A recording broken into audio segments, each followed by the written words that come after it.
Good morning. Good morning. My name is Dr. Boyce Watkins. Welcome to the Black Financial Channel. Today is a terrible day for Elon Musk. Elon Musk and Bitcoin are having a horrible, horrible day. If you are a hater of Bitcoin, if you are a hater of all things financial that we've discussed on this channel, then today is your day to gloat because today is the day where everybody gets to say, I told you so. We're losing money left and right. Bitcoin has been getting pummeled the last 2 or 3 days. Bitcoin is down about 16% right now. Elon Musk, this guy lost about 15 billion in one day, which I don't know how that feels. I don't know if that's a thing where you say, well, I've got so much money, I got more money than God and Jesus combined. So who cares? Or if it's one of those things where he says, holy crap, I just lost $15 billion in one day. But either way, Elon Musk was hit hard enough financially that he is no longer the richest person in the world. The richest person in the world is now Jeff Bezos. But let's talk about what's going on. Let's talk about the environment.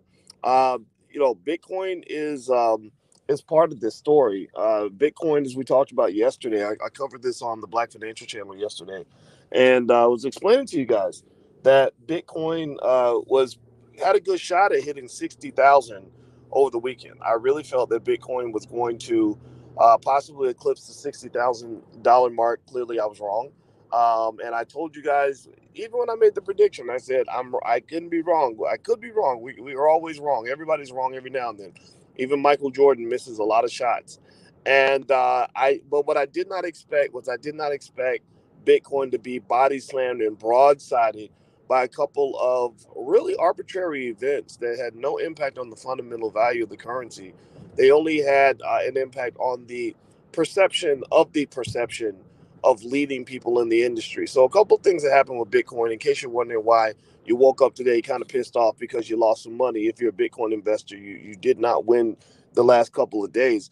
Two reasons why you got hit hard. One was something I discussed yesterday.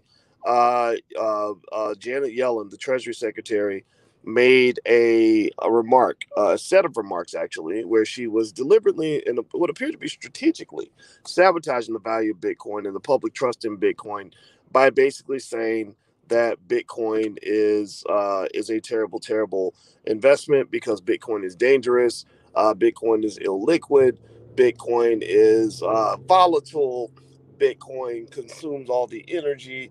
Bitcoin is not being used for any form of exchange. So she just pretty much went in and just said Bitcoin's garbage, get rid of Bitcoin. But then she turns and she says, oh, but by the way, we're going to have our own coin coming out and you can buy that one instead.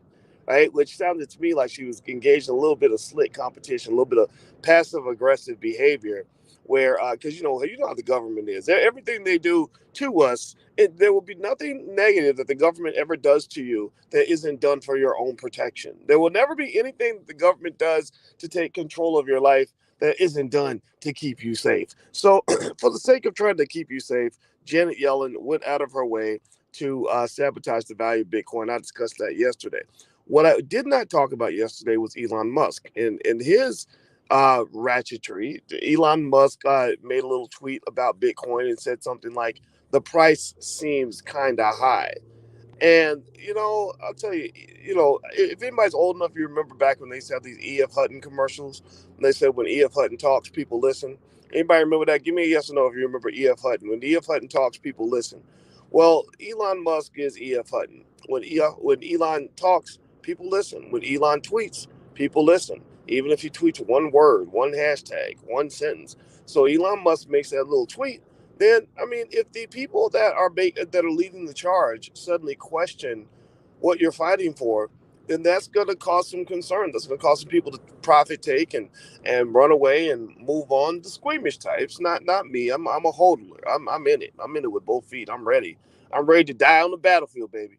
But there are a lot of people out there who are worried that they fundamentally don't believe in the value of Bitcoin. They believe that Bitcoin has no intrinsic value, and the reality is that they're probably right. They're right. There's really nothing specifically stating that we should choose Bitcoin as a place to hold value versus something else, right? We could hold our value in really in a pair of Gucci socks, and hope that the value of Gucci socks goes up, but so speculation can happen anywhere.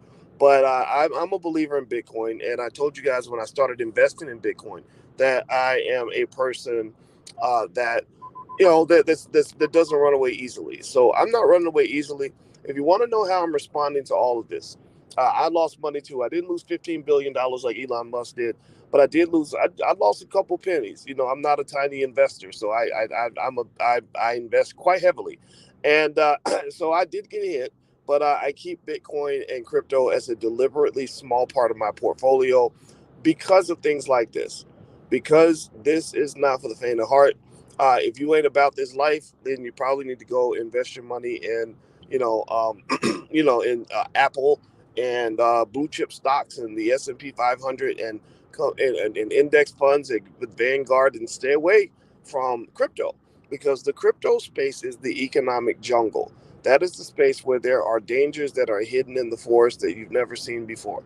That is the space where you have to worry about the knowns, the unknowns, and the unknown unknowns. So this is a space for long-term investors. This is a space for patient investors, and this is also a space for investors that are not afraid to lose a couple dollars. And so right now, you may have lost a couple dollars. Now here's the good news: Bitcoin is up about 60% over the last few months. If you started buying this stuff back when Bitcoin was $4,000 a coin, you're still sitting pretty. I mean, you're up at 48,000. Come on, that's insane. That's a ridiculous. I mean, who would have thought less than that 6 months ago? Who would have thought that 48,000 would be seen as the crash price of Bitcoin? That Bitcoin, if somebody says to you 6 months ago, give me a yes or no if you would think that was crazy. If somebody said, Bitcoin's going to crash and it's going to be terrible, and you're like, oh my God, what's it going to crash to? 500, 800? No, man, it's going to drop down to 48,000. What are you complaining about? What are you complaining about? You see, when we talk about investing in the Black Business School, one of the things that I talk to students about regularly is, to be a good investor, you have to have what I call OPP. Not OPP like the rapper. I'm talking about OPP, a different kind of OPP. And OPP stands for opportunity, patience, and perspective. So I'll focus on what the opportunity is, being able to seize an opportunity and see it when it arrives. Patience means sometimes you just gotta wait. Sometimes you had to wait 3 years to have another rise in Bitcoin. If you started back before 2017, and then perspective means keep it all in perspective. Before you go jump off a building and swear that your life is over, just realize that if you've been in this game, and I've been in this game for a while, I've been talking to you guys about crypto for years. Um, 48,000 is a pretty damn good price. And also, if you believe what I believe, and I'm not telling you what to do, you might say, right now people are reacting quite heavily to Janet Yellen's remarks, but guess what? There are still a lot of wealthy people who see crypto as a hedge for inflation. They see it as a safe haven asset. They see it as a digital gold.